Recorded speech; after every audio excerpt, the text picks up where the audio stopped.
Let's talk about which controller is better. Okay, I'm not trying to start like a flame war in a comments section, but I have always been an Xbox controller guy for a long, long time. And I've always heard that maybe it's time to consider the PS5 controller now that they have sort of redesigned with the PS5 DualSense. So I picked one up recently from Best Buy on an open box sale. And I've been testing it out to make the determination of which controller is actually the better controller for you. All right, first thing we gotta talk about is the rumble feature on these controllers. Both offer a good rumble, but if you like that sort of subtle tactile experience, then the DualSense is kind of top-notch. But if you want that aggressive rumble that takes the whole controller up a notch, then the Xbox is the way to go. Number 2, the button feel. The Xbox controller has really kind of snappy buttons. They feel much more firm to press and kind of click into place. The PS5s are fine, but they feel a little more on the mushy side, if you know what I mean. You can't pick that up on the camera, but it just doesn't feel as good to press.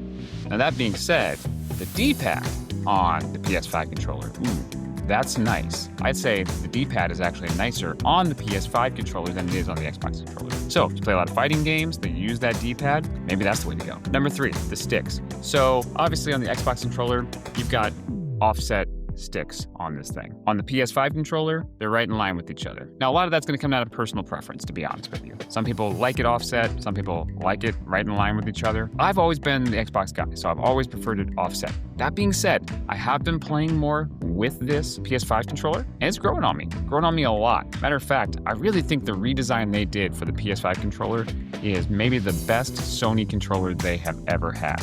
It is more ergonomic in your hand than any other they've done. Let's talk about similarities for a second before I get to a final conclusion. They both have an aux port on the bottom, so you can plug in your headphones if you want to go that direction. Both have USB charging, USB-C directly, so you can plug that in if you want to. Both can connect to a proprietary headset if you want to go that route. Don't do that though. But otherwise, these controllers are pretty neck and neck.